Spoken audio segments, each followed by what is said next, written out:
আসসালামু আলাইকুম, সবাই কেমন আছেন? আশা করি ভালো আছেন। তো আপনার দয়ায় আমি আলহামদুলিল্লাহ খুব ভালো আছি।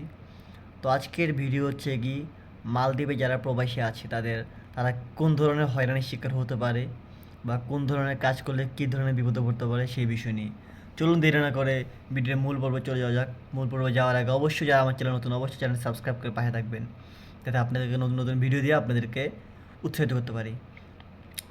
তো প্রথমত হচ্ছে কি, মালদ্বীপে যারা প্রবাসী আছেন তারা অবশ্যই, যারা ট্রাভেল করার জন্য অবশ্যই তাদেরকে একটা সাইকেল বা বাইসাইকেল দিবেই। তো সাইকেল যদি দেয় আপনাকে, তাহলে অবশ্যই আপনি রাত্রেবেলা যদি চালান তাহলে সেই ক্ষেত্রে আপনার টর্চ লাইট ইউজ করতে হবে।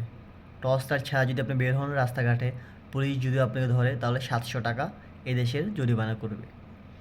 আর কোন ধরনের হয়রানি শিকার হতে পারে সেটা হচ্ছে কি, মনে করেন আপনি যদি ফ্রি ভিসা আসেন, ফ্রি ভিসায় যদি আপনি ভাষা না পারেন, কোনো ধরনের কোনো ভাষা না পারেন, সেক্ষেত্রে আপনি একটু হয়রানির শিকার হতে পারেন। কারণ আপনি ভাষা জানবেন না, ওর সাথে কথা বলতে পারবেন না, সেই বিষয়ে কোন বিষয়ে আপনি বোঝাতে চাচ্ছেন সে বিষয়ে বোঝাতে পারবেন না, সেক্ষেত্রে আপনি একটু কষ্টদায়ক হতে পারে।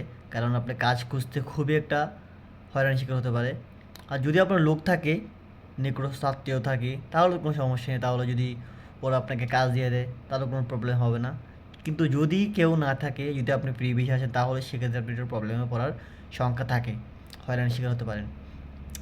আর হচ্ছে কি, মেইন কথা যেটা, সেটা হচ্ছে কি, এখানে পানি নিয়ে একটু সমস্যা বেশি হয়। পানি পানি কিনে খেতে হয় এক। দ্বিতীয়ত হচ্ছে কি, এখানে যে পানিগুলো আছে সেগুলো হচ্ছে কি একদম লবণাক্ত পানি, বা এই পানিগুলো খেলে পেটে পাথর হয়ে যায়।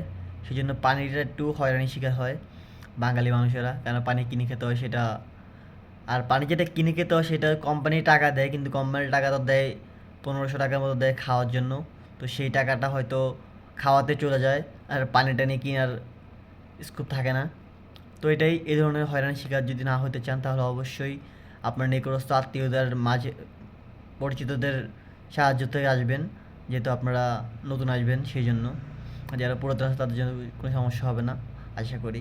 তো আজকের ভিডিও পর্যন্ত সবাই ভালো থাকবেন, সুস্থ থাকবেন। আসসালামু আলাইকুম।